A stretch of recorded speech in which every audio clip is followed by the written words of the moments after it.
जय श्री कृष्ण. ओम नमो भगवते वासुदेवाय नमः. श्री भगवद गीता अध्याय 4 ज्ञान कर्म संन्यास योग. दिव्य ज्ञान.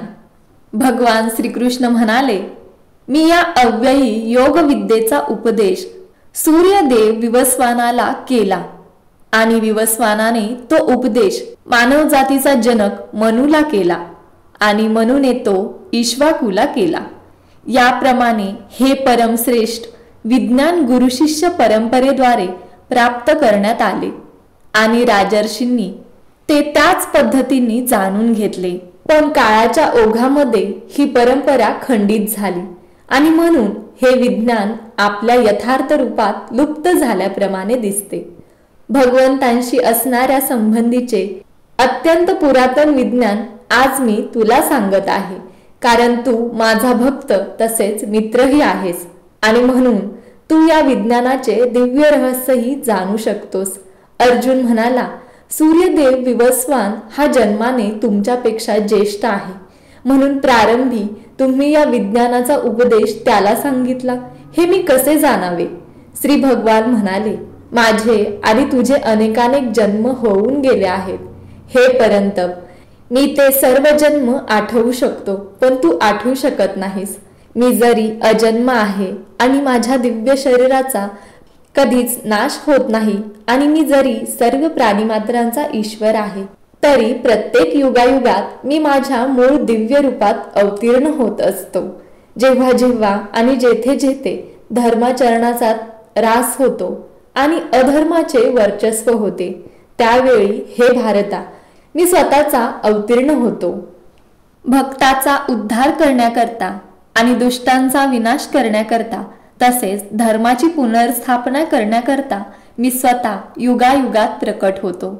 जो माझ्या जन्माचे आणि कर्माचे दिव्य स्वरूप जाणतो, तो देह त्याग केल्यानंतर या भौतिक जगतात पुन्हा जन्म घेत नाही. तर हे अर्जुना, तो माझ्या शाश्वत धामाची प्राप्ती करतो.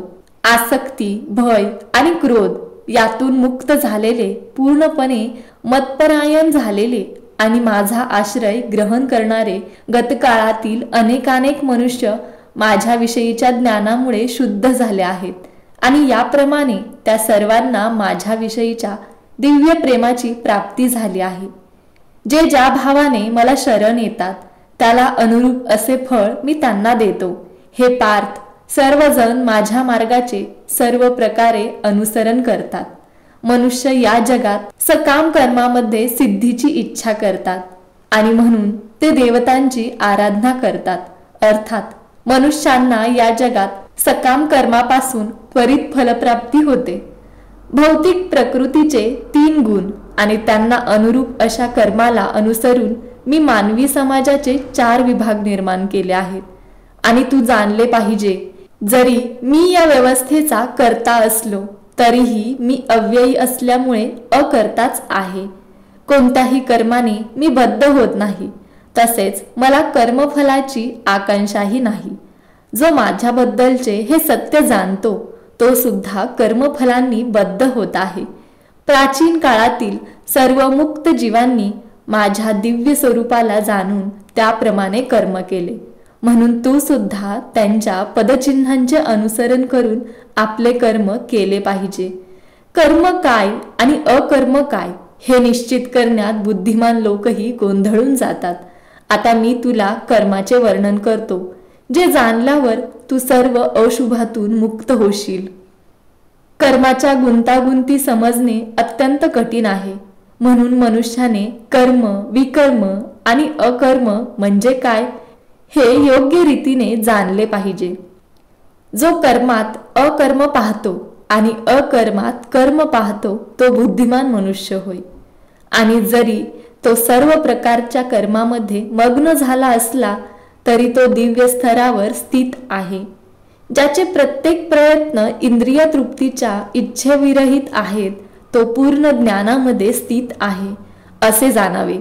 साधू पुरुषांच्या मते या प्रकारे कर्म करणाऱ्या मनुष्याचे कर्मफल अग्निरूपी पूर्ण ज्ञानाद्वारे जळून भस्म झाले आहे. आपल्या कर्मफलावरील सर्व आसक्तीचा त्याग करून नित्य तृप्त आणि स्वतंत्र असणारा जरी सर्व प्रकारच्या कर्मामध्ये मग्न असला तरी तो कोणतेही सकाम कर्म करीत नाही. असा ज्ञानी मनुष्य पूर्णपणे नियंत्रित मन आणि बुद्धीद्वारे कर्म करतो. आपल्याकडे असणाऱ्या सर्व गोष्टींवरील स्वामित्वाच्या भावनेचा त्याग करतो. अशा प्रकारे कर्म केल्याने तो पापकर्मांनी प्रभावित होत नाही. जो सहजपणे होणाऱ्या लाभाने संतुष्ट असतो तो द्वंद्वापासून मुक्त आहे आणि मत्सर करीत नाही. तसेच जो यशापयशामध्येही स्थिर असतो तो जरी सर्व प्रकारची कर्मे करीत असला तरी त्यामुळे कधीच बद्ध होत नाही.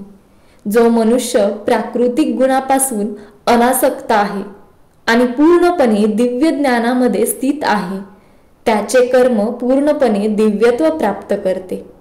कृष्ण भावनेमध्ये पूर्णपणे तल्लीन झालेल्या मनुष्याला निश्चितच भगवत नामाची प्राप्ती होते, कारण तो आध्यात्मिक क्रियात पूर्णपणे निमग्न झालेला असतो. या आध्यात्मिक क्रियांमध्ये हवन सुद्धा आध्यात्मिक स्वरूपाचे ब्रह्मरूप आहे आणि हवी सुद्धा आध्यात्मिक स्वरूपाचीच आहे. काही योगीजन देवदेवतांना विविध प्रकारचे यज्ञ अर्पण करून त्यांची चांगल्या रीतीने उपासना करतात आणि त्यातील काही जण परब्रह्मरूप अग्नीमध्ये यज्ञ अर्पण करतात. यापैकी काही जण विशुद्ध ब्रह्मचारी श्रवणादी प्रक्रिया आणि इंद्रियांची मानसिक संयमरूपी आहुती देतात आणि इतर नियमन केलेले गृहस्थाश्रमी इंद्रिय विषयांची इंद्रियाग्नीमध्ये आहुती देतात. इतर व्यक्ती ज्या मन आणि इंद्रियांच्या संयमाद्वारे आत्मसाक्षात्कार प्राप्तीसाठी इच्छुक असतात त्या इंद्रिये आणि प्राणाच्या सर्व क्रिया आहुती रूपाने नियंत्रित मनरूपी अग्नीमध्ये अर्पण करतात. काही जण कठोर व्रत धारण करून, काही जण आपल्याकडील द्रव्यांचा यज्ञ करून, काही जण खडतर तपस्या करून, काही जण अष्टांग योग पद्धतीचे आचरण करून किंवा काही दिव्य ज्ञानामध्ये प्रगत होण्यासाठी वेदाध्ययन करून प्रबुद्ध होतात.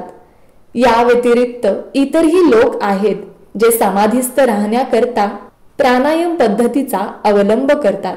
ते प्राणवायूची अपान वायूमध्ये आणि अपान वायूची प्राणवायूमध्ये आहुती देतात आणि शेवटी संपूर्ण श्वासोच्छवास थांबवून समाधी अवस्थेत राहतात.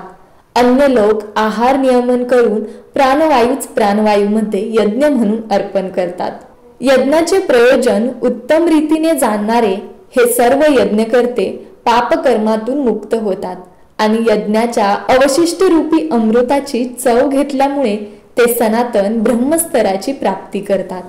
हे कुरुश्रेष्ठा, यज्ञ केल्याविना मनुष्य या लोकामध्ये किंवा या जीवनामध्ये कधीच सुख प्राप्ती करू शकत नाही, तर पुढील जीवनाबद्दल काय सांगावे. हे सर्व विविध प्रकारचे यज्ञ वेदसंमत आहेत आणि ते सर्व विविध प्रकारच्या कर्मापासून उत्पन्न झालेले आहेत. याप्रमाणे त्यांना जाणल्यावर तू मुक्त होशील. हे परंतप, केवळ द्रव्य यज्ञापेक्षा ज्ञानयज्ञ श्रेष्ठ आहे. अंततः हे पार्थ, सर्व कर्मयज्ञांचे पर्यवसान दिव्य ज्ञानामध्ये होते. आध्यात्मिक गुरुकडे जाऊन तत्व जाणण्याचा प्रयत्न कर. नम्रपणे त्यांना प्रश्न विचार आणि त्यांची सेवा कर. आत्मसाक्षात्कारी व्यक्ती तुला ज्ञान प्रदान करू शकतात, कारण त्यांनी तत्व जाणलेले असते. आत्मसाक्षात्कारी जीवांकडून वास्तविक ज्ञानाची प्राप्ती झाल्यावर तू पुन्हा मोहित होणार नाहीस, कारण या ज्ञानाद्वारे तू पाहशील की सर्व प्राणी मात्र हे परमात्म्याचे अंश आहेत, अर्थात ते माझेच आहेत. तुला सर्व पापी लोकांमध्ये अत्याधिक पापी जरी समजण्यात आले तरी तू जेव्हा दिव्य ज्ञानरूपी नौकेमध्ये आरूढ होशील तेव्हा तू दुःखरूपी महासागर पार करण्यास समर्थ होशील. ज्याप्रमाणे प्रज्वलित अग्नी सर्पण भस्मसात करून टाकतो, त्याचप्रमाणे हे अर्जुना, ज्ञानरूपी अग्नी सर्व प्राकृत कर्मबंधने भस्मसात करून टाकतो. या जगात दिव्य ज्ञानासारखे विशुद्ध आणि उदात्त असे इतर काहीही नाही. असे ज्ञान म्हणजे सर्व सिद्धींचे परिपक्व फळ आहे. जो भक्तियोगाच्या आचरणामध्ये निपुण झाला आहे तो योग्य समयी स्वतःमध्येच या ज्ञानाचे आस्वादन करतो. जो श्रद्धावान मनुष्य दिव्य ज्ञानाची प्राप्ती करण्यासाठी समर्पित आहे आणि ज्याने आपली इंद्रिये संयमित केली आहेत, तो असे ज्ञान प्राप्त करण्यास पात्र आहे. आणि असे ज्ञान प्राप्त झाल्यावर त्याला परम आध्यात्मिक शांती लवकरच प्राप्त होते.